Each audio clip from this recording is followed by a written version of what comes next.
income, but not necessarily strong in their net worth. Accordingly, they find themselves in temporary states of distress. So those are types of things that I've been working on more recently compared to Yeah. what I started out in my career oh so many years ago. Well, thank you. It just occurred to me that the two of you have very linked activities and professions. So, why are we doing networking today?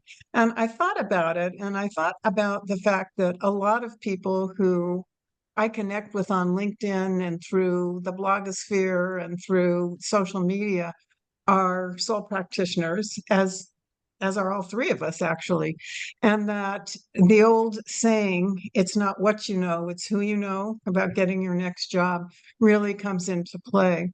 And I thought about various options. For me, I kind of distilled it into four things. There's this marketing, sales, delivery, and follow up. And marketing is all the networking. Sales is closing the deal. Delivery is doing it, which is the most fun, of course. And follow up is linking back because frequently your most likely either referral or repeat business comes from somebody who's a satisfied client. So I then started thinking about different networking models, groups that people have belonged in. And in the interest of full disclosure, I was a member of Pasadena 5, which is a provisors group, rather six. I don't know where 5 popped out. And that's where I met both Gail and Preston. I'm no longer a member. However, my older daughter is, and she belongs to a lunch group, by the way, which seems to accommodate a lot of people. So, Preston, starting with you, because you are a group leader, tell us a little bit about the model, why you think it is perhaps unique and why it works. Well, within the ProVisors organization that brought us together, it does have a mantra: know, like, trust, refer. It does push for people to really get to know one another. And I do believe that that is a key portion of it. I personally believe that the personal and the professional go together hand in Mhm. hand. And I do believe that if you know someone personally and you get to like them, if you enjoy going to meals with them, having cups of random coffee with them, it's going to eventually lead to something fruitful on a commercial level. You know, we do business with people that we like, and when you are forced by the fee that you've paid to go to meetings and hang out with folks and wear suits and ties or just pressed collars together, eventually you're going to be forced to get to know people. Eventually, you'll find your cluster of folks that you really like. And for those needs that your clients may have that you can't service, you trust them enough to refer them that business. And because you have some inside knowledge of this individual, it does make doing the business easier and standing up for them when the client asks you, "So, do you really know this person?" You can honestly say, "Yes, I do." So, Preston, tell us a little bit about the structure of meetings. I know that there is a period of time in which there's kind of a social half hour, hour, and then the meeting itself starts. But there's a structure that over time has proven successful. What's that structure? The straightforward structure is to feed people first, give them coffee. People need food and coffee. You can't.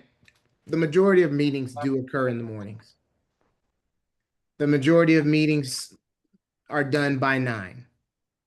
The majority of meetings, if you just go by a basic structure, opening of the meeting, introductions, maybe the people behind the scenes that make that particular chapter of an organization work, guests, testimonials, which is speaking highly of somebody that either gave you an opportunity to work with a client or you worked with their client and had the opportunity to perform some work.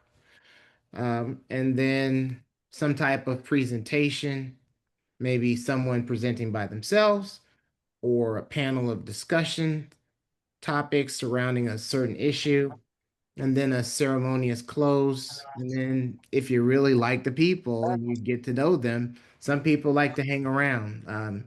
Gail and I just came from a meeting of our chapter of an organization, and people were hanging around even up until 9:40, 9:45, and the meeting ended at 9 o'clock. So you do find yourself in these organizations doing life. So the structure hopefully lends to spending time after the first meeting passes over. So, Gail, you are a well-known and highly successful property lawyer, a business lawyer, actually. So, what about Provisors works for you? Why are you a member? What do you like about it? Have you had good referrals? Tell us a little bit about your involvement. Well, as I said in my sort of brief bio, uh, I go back in real estate for decades. It's not just the 30 years in the legal practice, it's another quite a number of years before that. But and I am past chair of the real estate section of the Beverly Hills Bar Association and past chair of the real estate section of the Pasadena Bar Association. And what that means is I was sort of in a bubble and I met, knew, worked, not necessarily worked with, but I knew mostly lawyers and real estate people. And I needed to get out of that bubble. And the best way to do that was through networking. I needed to know other professions to whom I could refer my clients, my precious, beloved clients that I guard and protect like the crown jewels. So the provisor's model of knowing, and liking before you trust, and then you can refer, turned out to really work well for me and my needs. I met a lot of people outside of my profession. And that just helps me do a better job in my profession. And it's been a way to not only expand my professional relationships, but my personal relationships. And from that standpoint, very rewarding. And that is unique and different from other networking groups that or models that I've been involved with, where again, I'm just stuck within a certain professional framework and I'm not meeting a wide variety of people. So it's been not only productive in the ways I've described, but financially productive too.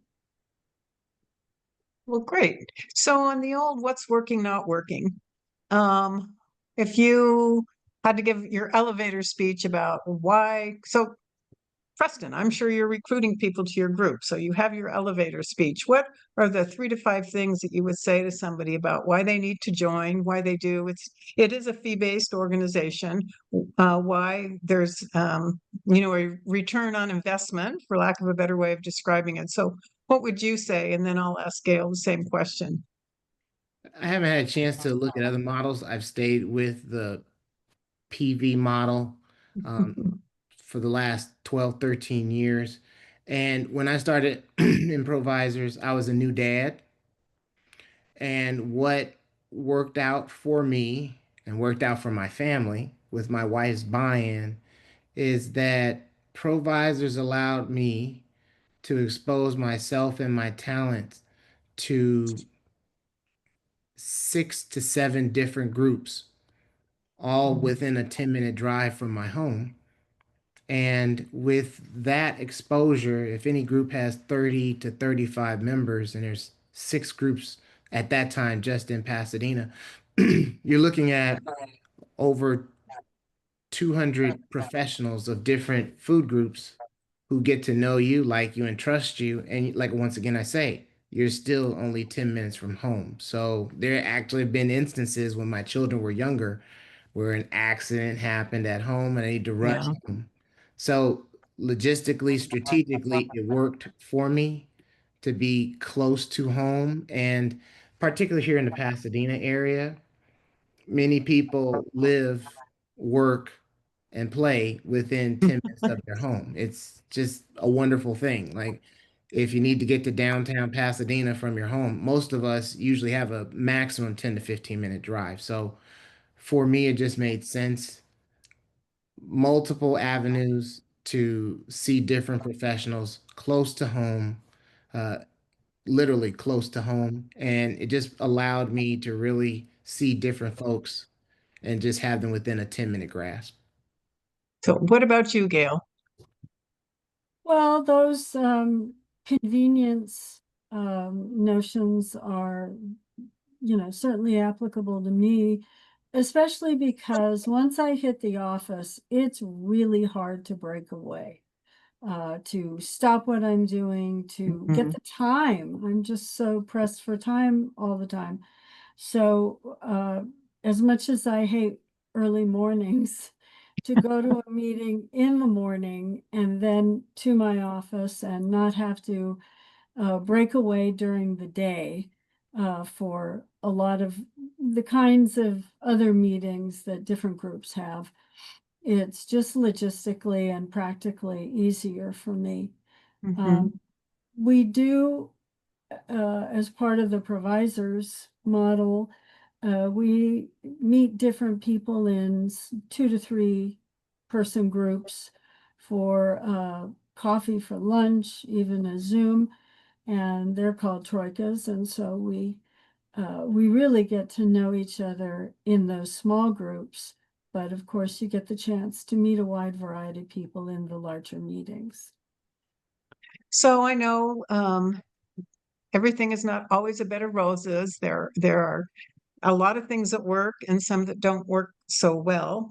For me personally, the 7 a.m. meetings were tough um, because to really take full advantage, one needs to be a guest someplace else. And in order to do that, and yes, there's Pasadena, and there are 6, 7, maybe even 8 groups by now. But there's also the greater Los Angeles area. And for any of you listening who either live close to, near, or by, or maybe someplace else, it is very difficult to get to any place that's not in your immediate circle, as Preston was describing. So for me, it was very tough from a benefit analysis to do a lot more than just attend our monthly meetings. Although I did end up with some very interesting projects over time, and I ended up with 2 or 3 projects after I left. And then one day I was my turn to make a presentation, and I do a lot of the um, sexual harassment prevention required, legally required. And I did the first 20 minutes of it. And somebody who was a guest from another group saw me and called me right away and asked me to assist with I had to sign an NDA because we were assisting with somebody who was a recognized public figure who Welcome to your complex. had been, falsely accused, basically. So that was a very interesting time for me. And then I also realized that I made a mistake because I didn't present myself. That had I gone in and said, okay, I do anti-harassment training, investigations, and I serve as an expert witness, people would have said, boom. But I was kind of all over the map in terms of offering services, being all things to all people. So for me, that's what happened. Obviously, you two are still there. I know both of you. I see you in different events and so forth. So what's being done to kind of address that issue of the 7 a.m. meetings specifically? Well, That's coffee. well, I know practically, I mean, there have been a couple of people that provisors had their eyes on. I think of one lady who's a banker who recently became a group leader. And for her, for her, she's a new mom, and they started a group with her for her, and it is now a lunch group. Mhm.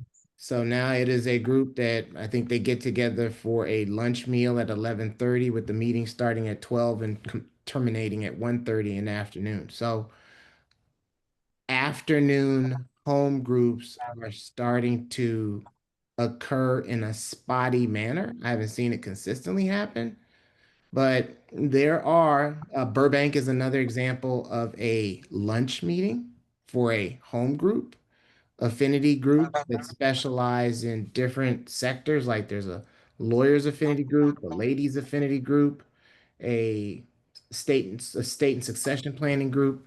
Those are almost always lunch meetings that occur at some semi-swanky location, but they are starting to recognize that it is a problem when people aren't able to get to meetings because mornings are just hard. So that is something that is seen and is on the radar.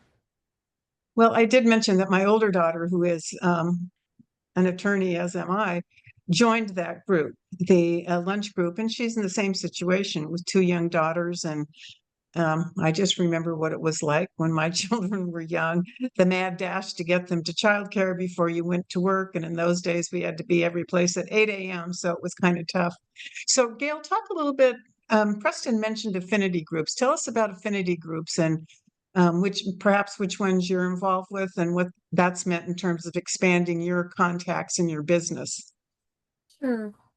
Well, I'm obviously in the real estate affinity group and in the lawyers affinity group, both of which meet at lunchtime, like Preston said. And that allows me to get to know people closer to my profession, from title reps to appraisers to, not necessarily real estate lawyers, but within the sphere of real estate. So that can be very helpful, but also I can attend an affinity group outside my area. For example, in the Inland Empire, there's a lot of real estate business out there, a lot of business generally going on in the Inland Empire. And so maybe not all the time, but periodically attending meetings in other areas, the South Bay, etc., certainly allows me to expand my sort of Rolodex, if you will, of colleagues and let them know that maybe I'm doing something different than their real estate lawyers are doing. And that's obviously potentially helpful. Well, and also sometimes you need a fresh perspective. Sometimes those relationships are so close that an attorney that's not that is a trusted advisor, but not necessarily in a friendship type relationship, can provide that fact-based advice. So, And Preston, I will say, if I can add one more thing, Sure. as a lawyer, I can't take necessarily every client that comes along. Maybe I have a conflict of interest. So even knowing other real estate lawyers is helpful because I maybe need to refer that case out to someone who isn't conflicted. Yes, that's a great add-on. So, Preston, you were a member who became a leader. Tell us a little bit about that transition and how that came about. Because I mean, sadly, the leader of the group, who I knew, who did recruit me into Pasadena 5 ProVisors, passed away. And then Preston was elevated. So tell us about that and the differences and your commitment. And obviously you like it because you're still doing it. So how does that happen, that transition from member to leader? Well, you covered a lot of it. Uh, So, um, well, as I said, you know, the Pasadena 5 chapter of ProVisors is what brought the three of us together. And the person who recruited all of us was Boyd Denfield Hudson. mhm. I think he basically had an idea of who he wanted in his group, and the three of us, ended up being a part of that cadre. Unfortunately, it was just the year 2019. We all saw that there was a change in Boyd. He was looking pale, he was looking weak, and we didn't know what was going on. And towards the middle of the year, one of his daughters had basically had enough of us not knowing what was going on, and she set up this Caring Bridge website, which is what clued me in on how grave the situation was. And that's when we learned he had basically inoperable brain and lung cancer. So in October, November, it became very clear to me that this Boyd was not coming back as the leader. And ProVisors had approached me about just taking on an interim role. Mhm. And so I covered a meeting. I ended up covering the annual meeting, which was very hard. And the annual meeting is where you talk about all your own group's dirty laundry, and I had to handle that. And, you know, but I will say this. Boyd's death was not in vain. I do believe that Boyd's death is what brought our group even closer together. Gail had mentioned the troikas, or one of the two of you ladies that mentioned troikas. That's where three people get together and share a meal, share time. Mhm. Our group went ahead, and those who could, those who had time, had their final troikas with Boyd. So when Boyd was slowly starting to slip away from this time on Earth, people would go see him in pairs to have their final troika. It wasn't for the sake of getting that final referral, but it was for the sake of that final moment of camaraderie and community. So I do believe that when people know, like, and trust each other the right way, we look out for each other. Um, we look out for each other beyond commerce, beyond business. As the three of us know, we recently went to a funeral. That was a choice. It wasn't a requirement, but it was because we care for each other and we look out for one another, that beyond the commerce, the camaraderie, as I said, must come together as a pair. So I do believe that Boyd started something. It is my desire to continue to build a group where the group members look out for each other. I mean, Yeah. just recently today, one of our members just came back to say thank you to our group because she had a preemie. Her son was born a whole 3 months too soon, Wow. and we came around her. Phone calls, text messages, flowers, teddy bears. And she just came to express her gratitude. Her son is still in the NICU. Mhm. He was only 1 pound when he was born. But, every time somebody reaches out to you with no agenda, it matters and it sticks. So Yeah. glad to be a part of at least my group where we're beyond just the commerce. It's about the community and the camaraderie that goes way beyond any organization. Yeah. And that's a very touching story. But there are social events because that's part of the system that I don't know exactly how it works, but an allocation of the membership fee goes to funding some social events that work well. Mhm. So, Gail, I noticed that Preston said in our pre-meeting meeting that you were on the EC, which is the executive committee. So tell us about that role and whether or not you would like to be a group leader. I don't have group leadership skills. And what do you mean by that, dear friend? Well, I mean, I'm not good at the 7 a.m. thing, and I probably need more verbal filters than I have, But um, uh, I think what was your question? I got so Oh, yeah, no group leader. no, just about whether or not you aspired to be a group leader. Well, first of all, what you do Oh, as the EC, the a executive member, yeah, committee. the EC, executive committee. Provisors has a diversity and inclusion group. It's not one for broad membership. It's where regionally each individual provisors group will appoint someone to the diversity and inclusion group. And we meet monthly and we have extremely informative speakers. And then the idea is to bring some of that back to each of our individual groups. And so that's my role. It's not a big one, but I think at least if we recognize the importance of diversity and inclusion by recognizing whether it's me or anyone else in that place at the table, then we've advanced humanity a little bit in a small way. Yeah, that's great. I was unaware of that. Is that a newer group? Oh, I don't know, Preston, maybe 3 or 4 years, 2 years, 5 years. It feels like 3 or 4 years. It's Okay. probably been about 5 years. I think it started during the pandemic.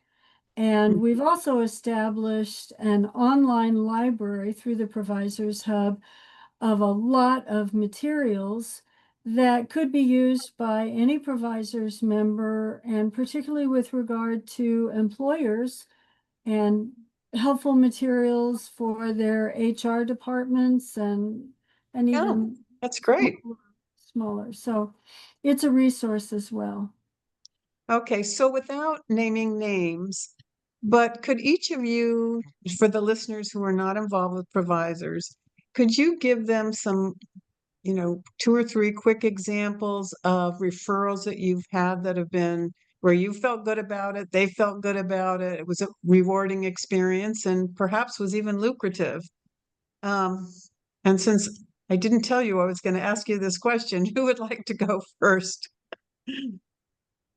And as I mentioned, my practice took a pivot. I mean, one of my group members actually encouraged me to make that pivot uh, in the trust and estates field. And, as people lose their loved ones, many times there are 3 or 4 children left behind. One of them wants the house.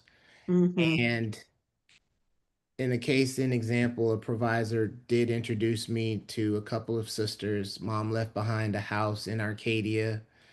One sister wanted to keep the house, the other one just wanted her share of the equity. So coming in and providing a specific loan in the name of the trust of the deceased parent that allowed one sister to get her share and be on her way, and then allowed the second sister to keep the home, and more importantly, keep the mother's $1,000 a year property tax bill on a property in Arcadia that should probably have a $19,000 a year tax bill.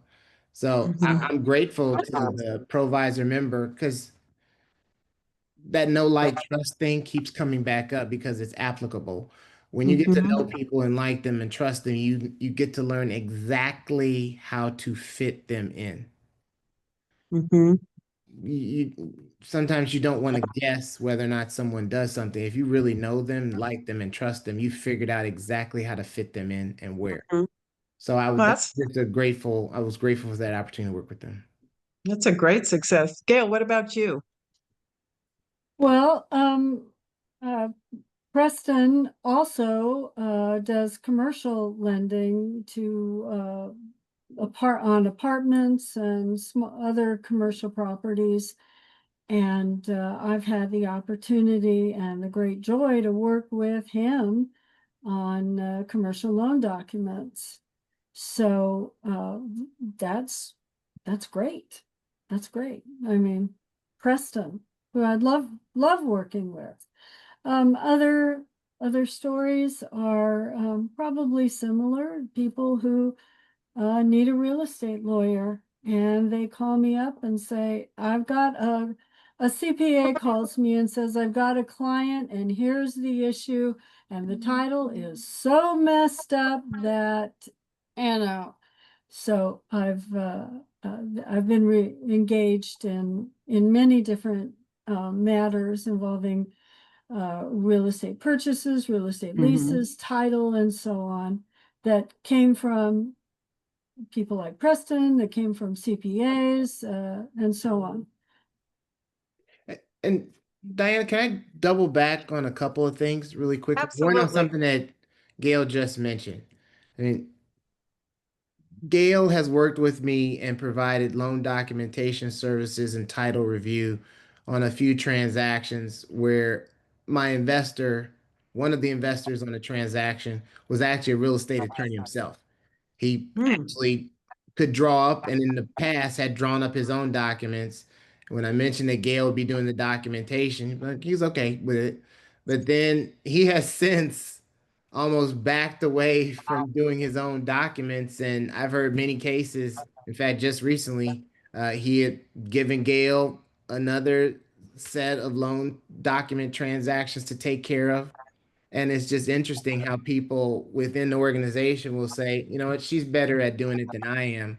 Let me just pass the baton over to Gail instead. So that was one thing. The second thing that I wanted to share is since COVID, Yeah. one of our group members, she took full advantage of all that COVID had to offer. I would imagine other organizations did it as well, but ProVisors was very good at flicking the switch and turning Mhm. the world of Zoom on. And she took full advantage of it. Her service is sales tax, which is a nationwide thing. And she was attending New York meetings Ah. six at 7:30 at 4:30 in the morning. And then when the New York meetings would end, maybe she'd do a Chicago meeting or an Atlanta meeting. And when meeting would end, she'd come back to LA and do like an LA lunchtime meeting.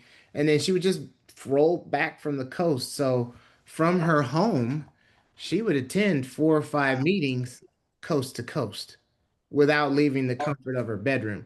Now, obviously, since things have opened up, vaccines have come out, and COVID has dropped off, people have gone back to live interaction, I mean, in-person interactions. But for a lot of those organizations that have a Zoom component, it's allowed people to have an even more expanded reach for what they get out of their membership. Wow. Yeah. I love that one. Rolling across the United States. And she could probably be wearing, a shirt on top and her jammy bottoms. No Okay. judgment. No judgment. So, final two questions. First one is, what haven't I asked you about providers that you think people listening ought to know about it? And kind of how would they go about either exploring provisors, potentially joining it, going as a guest, or what have you? Because obviously it's a nationwide organization and there are people nationwide who are listening. So what haven't I mentioned that you need to talk about, and how would somebody go about getting involved? And let's start with Gail on this one. Well, I think that if you join with a sense of entitlement, like now I'm a member, so refer to me, you're going to miss the boat. You need to join with a sense of, as Preston said, community and camaraderie, and put some time into getting to know people so that you can trust them and refer your precious clients to them. But the people who join with that sense of entitlement don't stick around. So it's an investment in your good faith as well as a sort of open-handed friendship beyond just business. It really is. And it's been rewarded. And then, like I said, professionally, it has helped me to have the kind of referral resources that I need. I mentioned houses, we're moving houses. And in that regard, we buy a house and we we cut it into pieces, we move it on to a truck, we take it up to a scraped lot to be put on a new foundation and reconstructed. And along that way, you can imagine the many issues of liability that can occur. So I reached out to a member of my home group and talked to him about insurance, and he's putting together a package for me. So now I have these clients who, think about it. You move a 1915 house, what's left behind? A basement.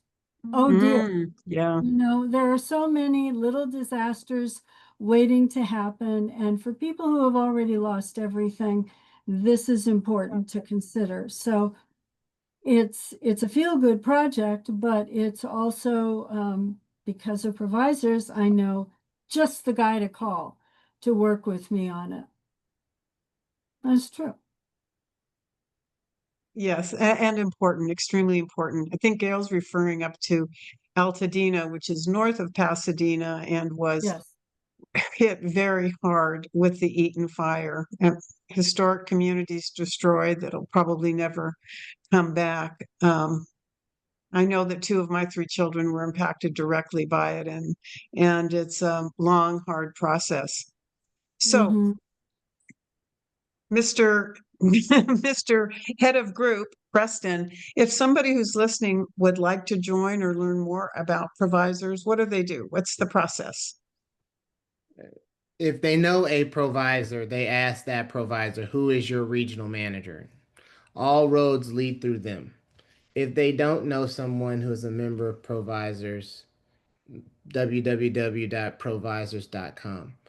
I can't help but press and stress the point, because I have the two of you on this line, that if you come to the organization with a selfish heart and a selfish agenda, it will not serve you well. Mhm. I take joy in knowing Diana, that I actually know your daughter personally, and I only know her because of you.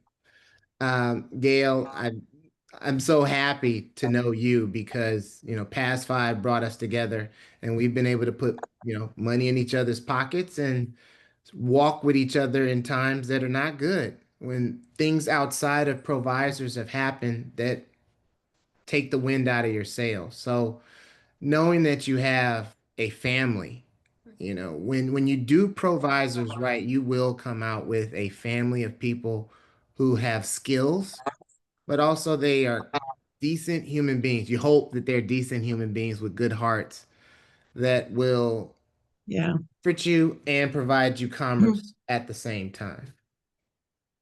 And I can say as a former member that I have some very good friends who are provisors but for provisors, I would not have met them. So, Miss Gale, your closing remarks?